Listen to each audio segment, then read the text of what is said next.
sejam bem-vindos a essa aula. A gente vai falar do capítulo 4, registros de memória.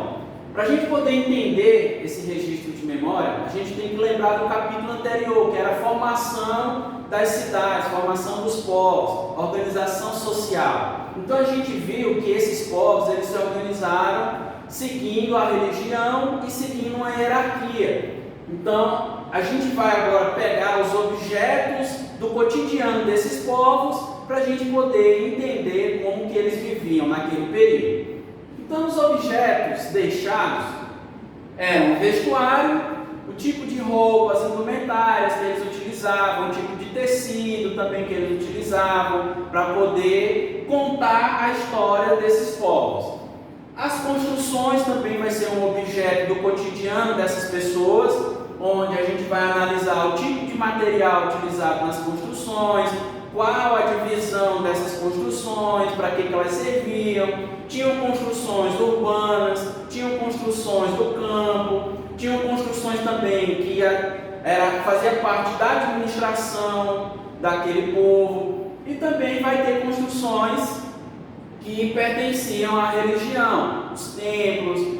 No caso do Egito, as pirâmides eram utilizadas para o enterro do faraó, então ela servia para isso. Aqui na América, com os maias, as pirâmides elas vão servir só como base de sustentação para o templo, para onde eles iam fazer as suas orações. Então vai ter diferentes situações em diferentes locais. A memória vai ser, a partir dos objetos encontrados, o que faz a gente lembrar daqueles povos. Então a memória vai ser muito importante para a gente identificar a cultura de um determinado povo. Pegando todo esse conjunto de objetos, a gente vai ter aí a construção de uma cultura material. Então, a partir das vestimentas daqueles povos, a partir das construções e a partir da memória observada dentro desse contexto, a gente vai escrever uma história a partir da cultura de um determinado povo. Aqui, nas construções, vestimentas, a gente vai ter também os utensílios que eram utilizados.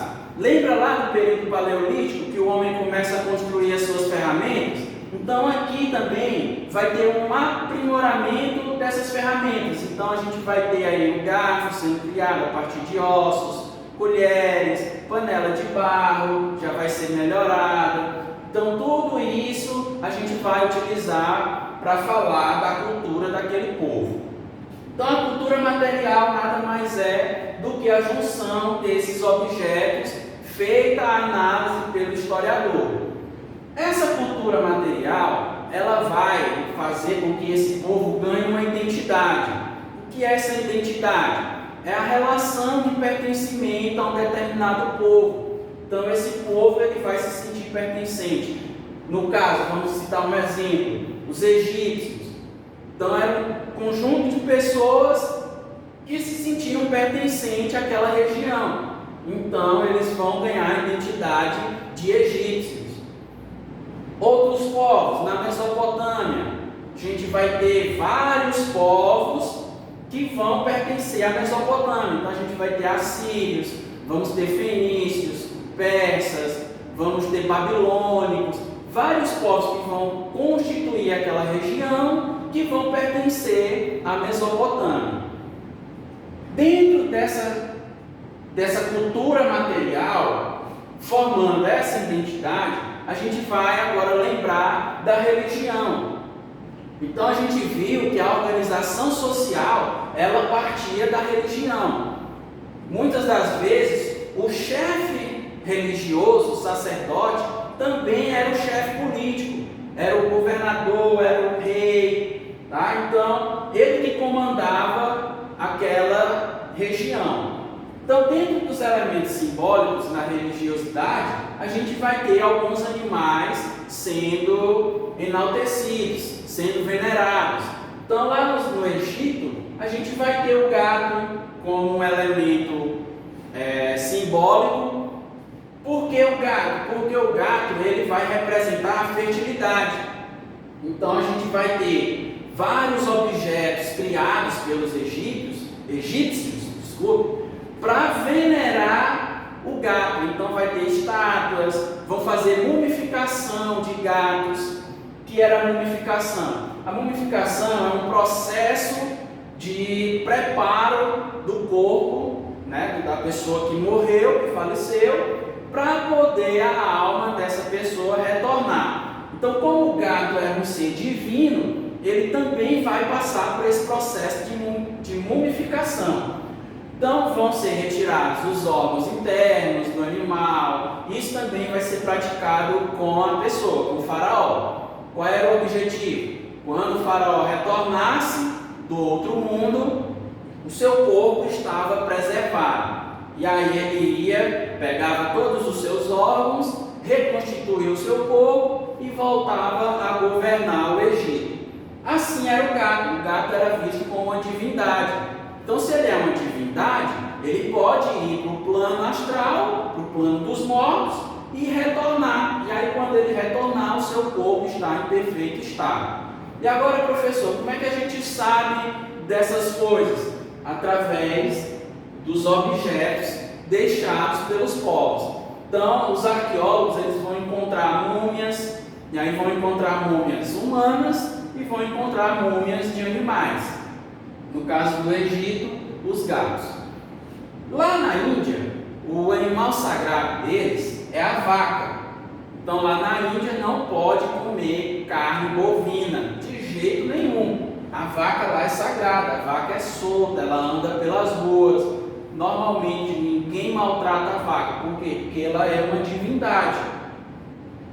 Já com os povos da América, a gente vai ter a serpente como uma divindade, que é no caso o deus asteca, que ele vai ser chamado de serpente emplumada. Então todos esses elementos, eles vão constituir a identidade desse povo, fazendo com que a cultura material seja descrita a partir da história. Então a gente vai ter que lembrar sempre disso. Registro de memória é o quê? Objetos do cotidiano deixados pelos povos antigos e que são utilizados pela história para retratar a cultura material daqueles povos. Quais são esses materiais? Aí vai ter utensílios de casa, construções, que são as moradias, os prédios públicos, o vestuário, o tipo de roupa, o que eles usavam na cabeça, era um turbante, era um lenço. Então tudo isso daí vai contar a história daquele povo. E a memória também. Se você for parar para pensar na sua família, você vai lembrar do seu pai, qual era o tipo de roupa que ele usava, qual é o tipo de perfume que ele gosta de usar. Então tudo isso daí faz a gente lembrar de um determinado período e de uma determinada pessoa. Então a gente vai retratar isso como cultura. Cultura material por quê? Porque a gente está vendo os objetos, a gente tem como pegar nesses objetos. E os elementos simbólicos que fazem parte da cultura material são estátuas, são múmias, são deixadas para a gente poder entender o que aquele povo praticava. E aí com as múmias vai ter uma coisa interessante, que é o aprimoramento da medicina. Então o homem ele vai conhecer o corpo humano a partir do processo de mumificação. Então eles vão conseguir entender o que é um órgão, qual órgão é responsável pelo quê, a partir da análise do corpo humano do faraó. E aí entra toda a questão religiosa para caracterizar esse ritual de mumificação.